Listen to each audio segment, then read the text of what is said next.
नौजवान राकेश भी अपनी सीट पर आकर लेट गया। लड़की बिमला ने भी चादर ऊपर करके पहलू बदल लिया था। अभी ट्रेन ने पूरी रफ्तार नहीं पकड़ी थी। नागन दुर्गा मेरे पास आई, अपना सर करमंडल में छुपाए बैठी थी। मैंने सर जरा सा उठाकर देखा और सामने वाली खिड़की के शीशे को देख रहा था जिसमें कंपार्टमेंट की रोशनी का अक्स पड़ रहा था। मैं अपने इंसानी जहन से सोच रहा था कि भोपाल हम दिन की रोशनी में पहुंचेंगे। मुझे और नागन दुर्गा को किसी जगह छुपकर रात होने का इंतजार करना होगा ताकि रात के अंधेरे में मैं इसे ले जाकर कमांडो खालिद के खुफिया ठिकाने पर पहुंचूं। दिन की रोशनी में हमें लोगों से अपनी जान का खतरा था। मैं अपनी सोच में गुम था कि मुझे ऐसी आवाज़ आई जैसे किसी ने बाहर की तरफ से दरवाजे को जोर से अंदर की तरफ खोल कर धकेला हो। गाड़ी के पहियों के शोर में ये आवाज़ साफ सुनाई दे रही थी। इसके साथ ही एक मर्द की करख्त आवाज़ आई, आ जाओ धनिया आ जाओ, साले सो रहे हैं। नागन दुर्गा ने सर उठा लिया। मैंने सरगोशी में कहा, कोई डाकू लगते हैं। हमें सीट के नीचे से दो आदमियों की टांगें नजर आईं। इनकी आवाज़ से नौजवान राकेश उठ बैठा। कौन हो तुम? इसने रौब से पूछा। इसकी आवाज़ पर बमला भी उठ बैठी और घबरा कर बोली, कौन हो? इतनी देर में दोनों डाकू इनके सिरों पर पहुंच गए थे। मैं और दुर्गा तेजी से रेंग कर सीट के आखिरी किनारे पर आ गए जहां से अपने सर निकाल कर डब्बे का जायजा लिया। दोनों डाकू देहाती लिबास में थे। उन्होंने अपने चेहरे छुपा रखे थे। दोनों की हाथों में दो नाली बंदूकें थी। एक ने बंदूक बिमला के सर के साथ लगा रखी थी, दूसरे ने नौजवान लड़के की गर्दन से बंदूक लगा रखी थी। जंजीर खींचने की कोशिश की तो भून कर रख दूंगा, जेवर पैसा जो कुछ भी है निकाल कर रख दो, हम तुम्हें जान से नहीं मारेंगे। लड़की बेचारी खौफ के मारे कांप रही थी। इसके खामन का बुरा हाल हो रहा था। इसने लड़खड़ाती आवाज में कहा, सिंगार बक्स में जेवर पड़ा है, ले जाओ, हमें कुछ न कहो। एक डाकू ने दूसरे से कहा, अरे धनिया देख बे, बक्से में जेवर सोना है कि ये झूठ बोल रही है। दूसरे डाकू ने सिंगार बक्स को पलट कर उलट दिया। अंदर से सोने के कुछ जेवरात निकले। अरे केशु राम, बड़ा जेवर है रे। और वह सोने के जेवरों को अपनी सदरी की जेब में ठोंसने लगे। दूसरे डाकू ने खिड़की में से बाहर झांक कर देखा और बोला, बंदेला का स्टेशन आ रहा है। पहले डाकू बोला, गाड़ी होले होगी तो कूद जाएंगे। उन्होंने जेब से रस्सी निकालकर लड़के और लड़की के हाथ पांव बांधे और बैठकर बातें करने लगे। मैंने नागन दुर्गा के सर के करीब मुंह ले जाकर सरगोशी में कहा, इन्हें छोड़ना नहीं चाहिए। नागन दुर्गा ने हल्की सी फंकार की आवाज के साथ सरगोशी में कहा, ये खूनी लोग हैं, मैं इधर वाले को पकड़ती हूँ। चलती गाड़ी के शोर में हमारी आवाजें सुनना नामुमकिन था। दोनों डाकू अब बीड़ियां पी रहे थे और जेवरों को निकाल कर देख रहे थे। एक ने बमला और इसके खामन की तरफ देखकर पूछा, अबे सालो, ये नकली तो नहीं है? दहशत ज़दा नौजवान ने आजी से कहा, असली हैं, हमको माफ़ कर दो, ये जेवर मेरे माता जी के हैं। डाकू ने इसे गाली दी और बोला, हम माफ़ नहीं किया करते, तेरे भाग अच्छे हैं कि जेवर निकला है, नहीं तो तेरी लौंडिया को उठाकर ले जाते। दोनों डाकू सामने वाली सीट पर बैठे थे जहां बेचारी लड़की बिमला सिमट कर बैठी खौफ के मारे कांप रही थी। मैंने देखा कि नागन दुर्गा किसी तरह दूसरी सीट के नीचे पहुंच चुकी थी। वो तेजी से रेंगती हुई एक डाकू की टांग के पास आई और इसने लपक कर इसकी पिंडली पर डस दिया। नागन दुर्गा का जहर मुझसे ज्यादा हलाकत खेज साबित हुआ। डाकू आगे को लुढ़क कर गिर गया।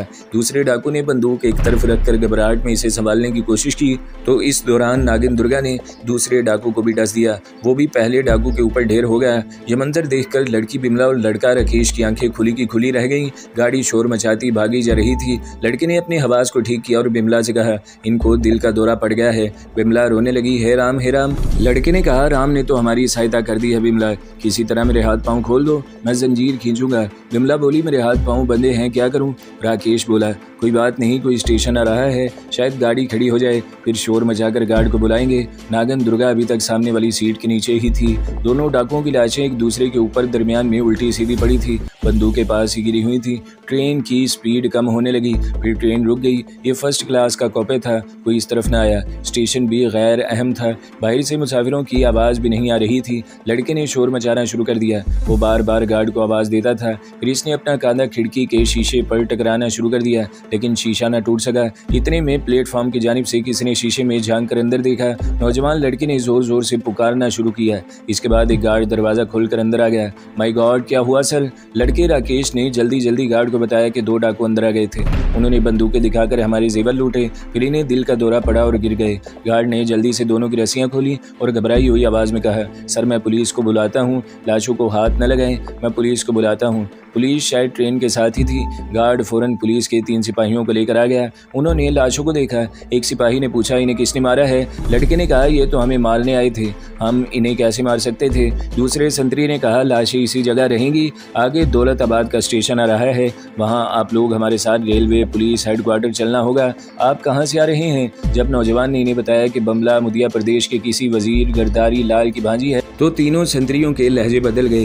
पहले वाला संतरी बोला, आप चिंता तरह करें जी, हम सब ठीक कर लेंगे। ये दोनों तो बड़े खूनी डाकू थे, अच्छा हुआ कि दिल का दौरा पड़ा और मर गए। आप कहाँ जा रहे हैं? नौजवान लड़के ने कहा, भोपाल जा रहे हैं। कोई बात नहीं, संतरी बोला, आपको हम तकलीफ नहीं दे सकते, ज़रूरत पड़ी तो आपके पास खुद भोपाल पहुँच जाएंगे, अपना पता नोट करवा दें। नौजवान ने इन्हें अपना भोपाल का पता लिखवा दिया। तीनों संतरी लाशों के पास बैठ गए। गार्ड बाहर निकल गया, गाड़ी वहाँ से रवाना हो गई। नागन दुर्गा अभी तक सामने वाली सीट के नीचे ही थी। मैं इसे एक तरफ छुप कर बैठे देख रहा था। गाड़ी के शोर में संतरी नौजवान राकेश से इस इलाके के डाकुओं के बारे में ऊंची आवाज़ में बातें कर रहे थे। कोई आध घंटे के बाद ट्रेन दौलताबाद के स्टेशन पर ठहर गई। इस वक्त एक संतरी डब्बे से उतर कर गया और अपने साथ 2 और संतरी ले आया। उन्होंने मिलकर दोनों डाकुओं की लाशों को घसीट कर डब्बे से बाहर निकाल दिया। एक संतरी गार्ड के साथ डब्बे में आया। गार्ड ने कहा, आपके जेवर वगैरह तो महफूज है ना सर? इस दौरान नौजवान लड़के ने सारे जेवर डाकू की जेब से निकाल कर सिंगार बक्स में संभाल लिए थे। इसने कहा, जी हाँ, सारे जेवर हमारे पास महफूज हैं। गार्ड ने एक पर्चा नौजवान के आगे करते हुए कहा, प्लीज़ यहाँ दस्तखत कर दें, आपका कोई नुकसान नहीं हुआ, बाकी काम रेलवे पुलिस खुद करेगी।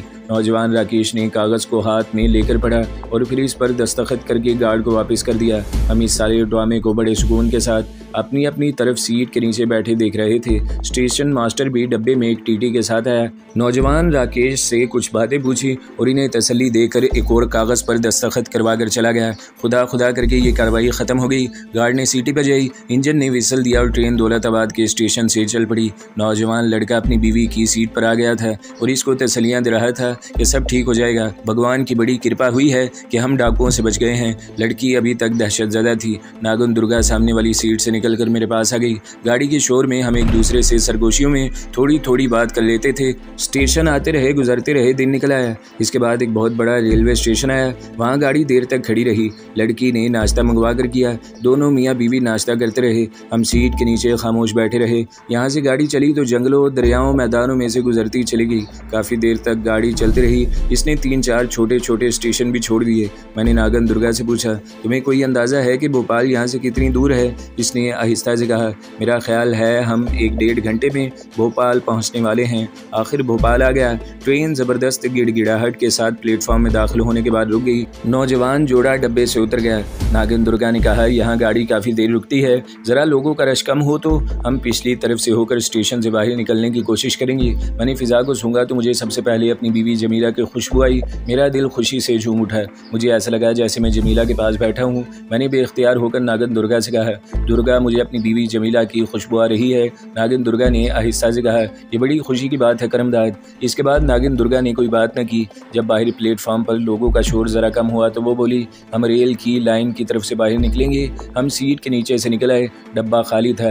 एक तरफ प्लेटफॉर्म था, दूसरी तरफ रेल की पटरी थी और लोहे के जंगले की दीवार थी। दिन की रोशनी चारों तरफ फैली हुई थी। हम डब्बे की दीवार के साथ लगकर नीचे गाड़ी के पहिए पर से होते हुए रेलवे ट्रैक पर आ गए और रेल की पटरी के बिल्कुल साथ लगकर पीछे की तरफ तेजी से रेंगने लगे। नागन दुर्गा मुझसे ज्यादा इस शहर से वाकिफ थी। वो मेरे आगे आगे बड़ी तेज तेज जा रही थी। एक जगह पर आकर सामने वाले प्लेटफॉर्म की दीवार खत्म हो गई। हम पटरी छोड़कर इस तरफ रेंगने लगे जिधर रेलवे स्टेशन का यार्ड था और लाइनों का जाल बिछा हुआ था। एक तरफ से इंजन के शंट करने की आवाज़ रही थी। मैंने जरा आगे होकर नागन दुर्गा से कहा, तुम्हें मालूम है किस तरफ जा रही हो? इसने तेजी से रेंगते हुए कहा, तुम मेरे पीछे पीछे आते जाओ। भोपाल का रेलवे यार्ड काफ़ी बड़ा था। हमें इसको पार करते काफ़ी वक्त लग गया। इस दौरान एक और ट्रेन दिल्ली की तरफ से आई और स्टेशन में दाखिल हो गई। हम सिग्नल कैबिन के पास आ गए। यहाँ 2-3 झाड़ियाँ थी। नागन दुर्गा एक झाड़ी में घुस गई। मैं भी इसके पीछे झाड़ी में आ गया। वो कहने लगी, सामने माल गोदाम की दीवार है, हम इस दीवार पर चढ़कर दूसरी तरफ जाएंगे। इस तरफ ज़्यादा लोग नहीं होते,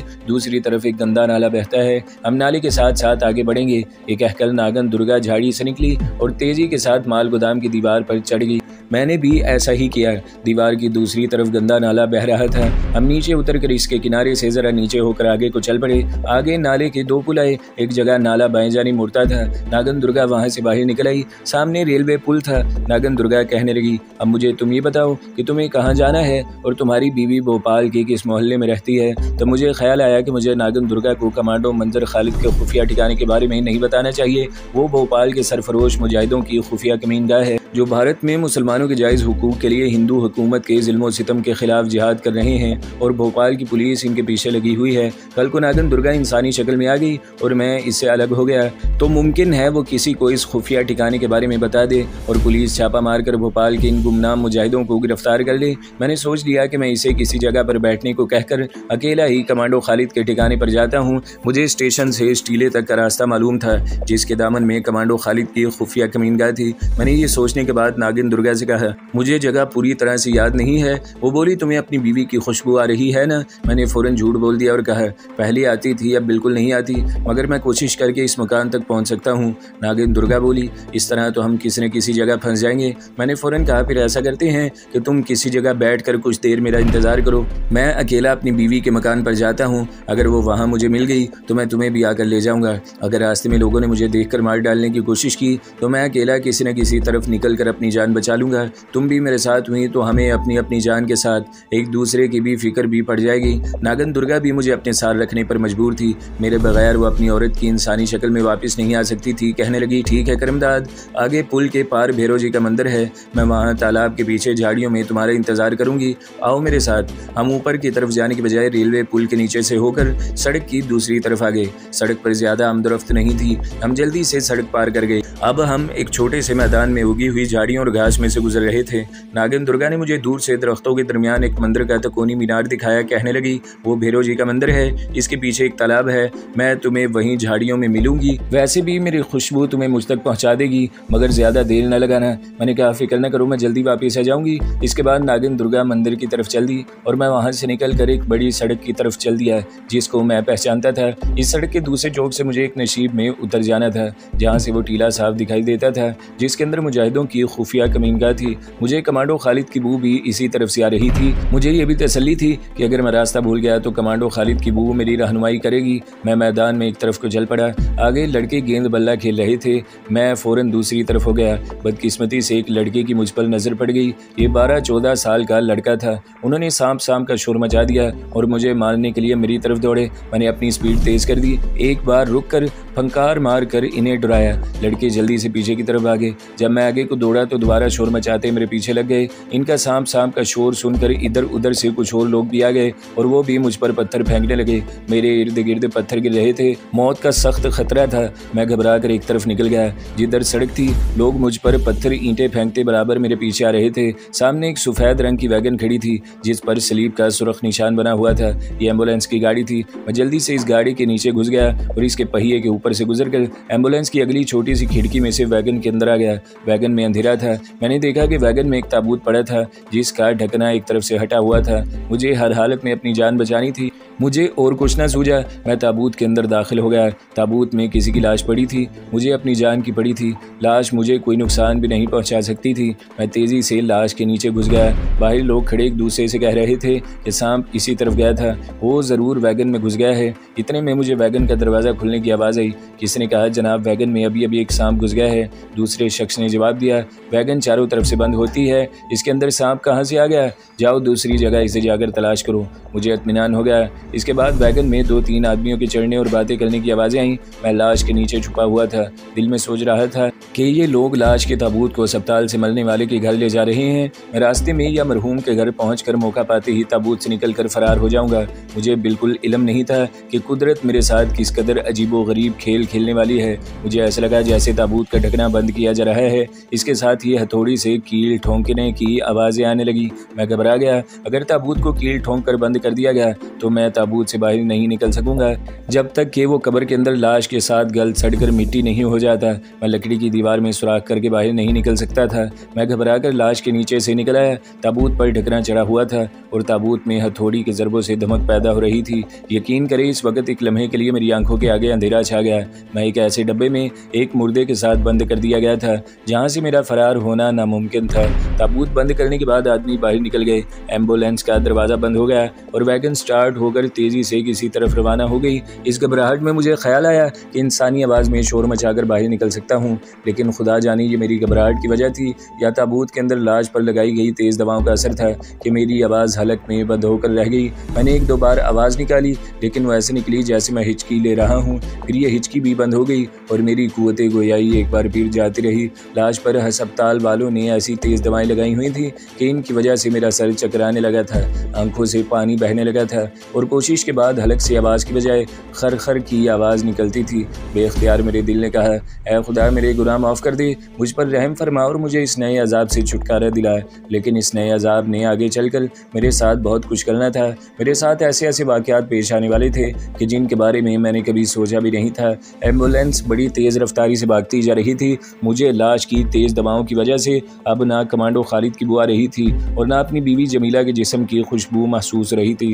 लाश पर लगी हुई तेज़ दवाओं से मेरे हवास भी जवाब देने लगे थे। ताबूत में घूप अंधेरा था। अगर मैं सांप ना होता तो मुझे कुछ नजर ना आता, लेकिन मैं सांप होने की वजह से अंधेरे में देख सकता था।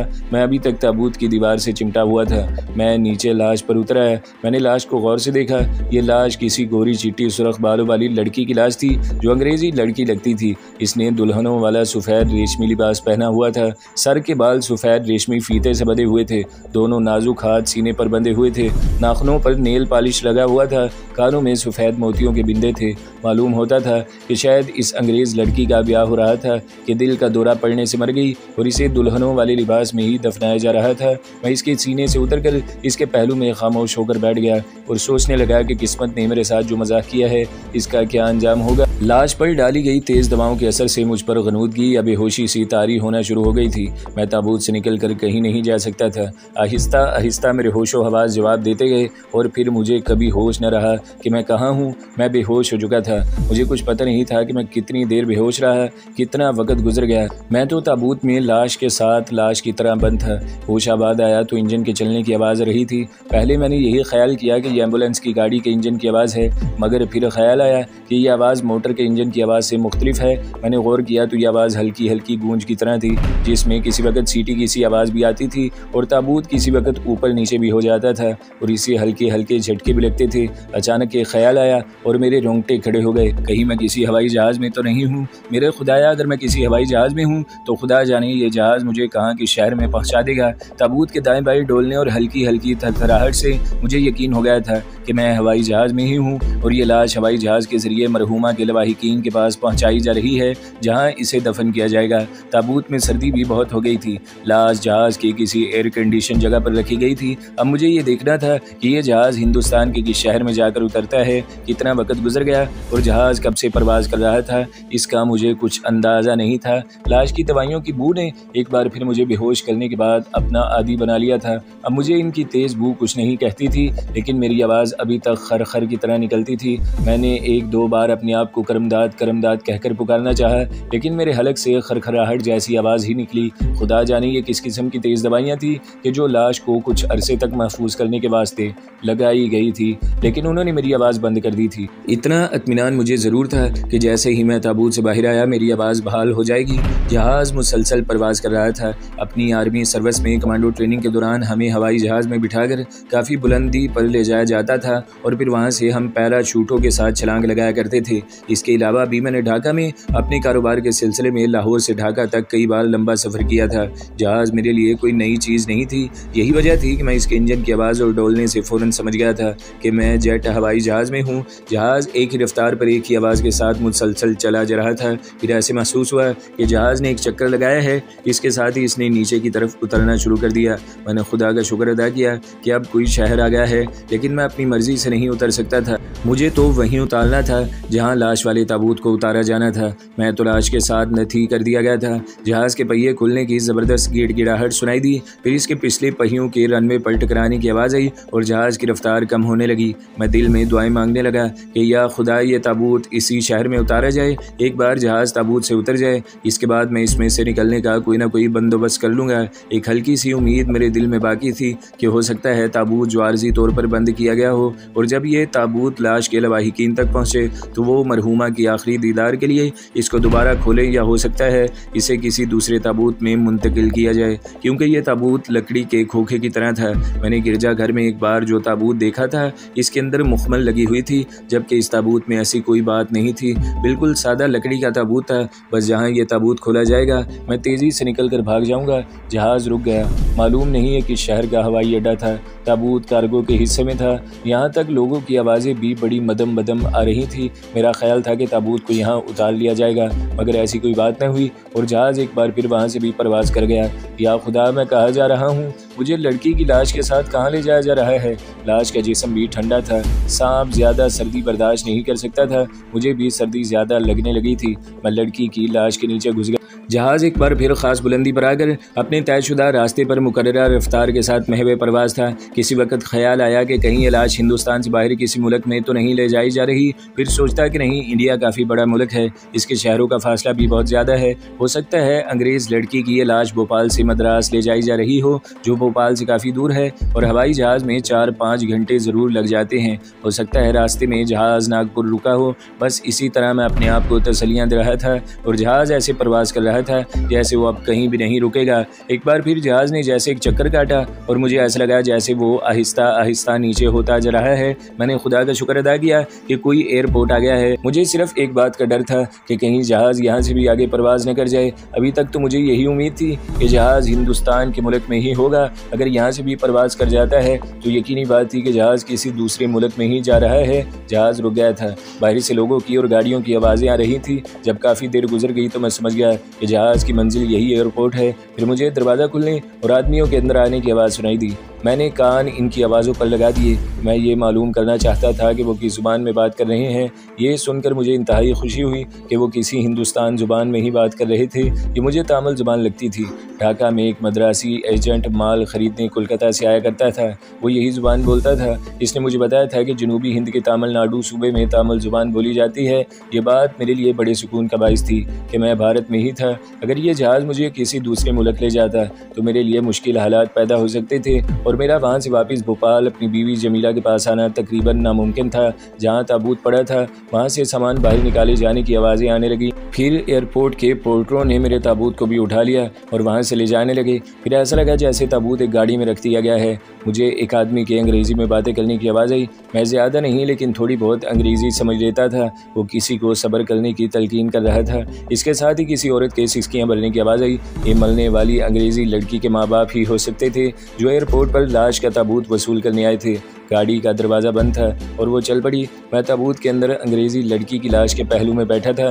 दवाइयों की तेज़ बू लाश से इसी तरह उठ रही थी। अगरचे ये तेज़ बू मैं अब बर्दाश्त करने लगा था, लेकिन मेरा गला खुश्क हो चुका था और मेरी आवाज़ बिल्कुल नहीं निकलती थी। अगर निकलती थी तो खरखराहट जैसी आवाज़ निकलती थी। मैं अपनी आवाज़ में एक लफ्ज़ भी बोलने के काबिल नहीं रहा था। ताबूत वाली गाड़ी देर तक चलती रही। ताबूत में अब वो जहाज़ वाली सर्दी नहीं रही थी, बल्कि हल्की हल्की गर्मी हो गई थी। अब मुझे ये खतरा था कि इस ताबूत को इसी तरह कब्र में दफन न कर दिया जाए। अगर लाश के लवाहिकीन ने ऐसा किया तो मैं भी लाश के साथ जिंदा दरगोर हो जाऊंगा। अगर कब्र में ताबूत से बाहर होता तो मैं मिट्टी में सुराख करके कब्र से बाहर निकल सकता था, लेकिन ताबूत की लकड़ी की दीवारों में सुराख करना मेरे इख्तियार से बाहर था। इस बात का इम्कान कम ही नजर आता था कि ताबूत को खोला जाएगा। यकीन करें इस वक्त मैं भी एक तरह से मौत व हयात की कशमकश में मुब्तला था और दिल में खुदाबंदे करीम से अपनी ज़िंदगी की दुआएं मांग रहा था। ताबूत वाली गाड़ी मुख्तलिफ सड़कों के मोड़ घूमती चली जा रही थी। मैंने ताबूत के अंदर समंदर की हवा की नमी को महसूस किया।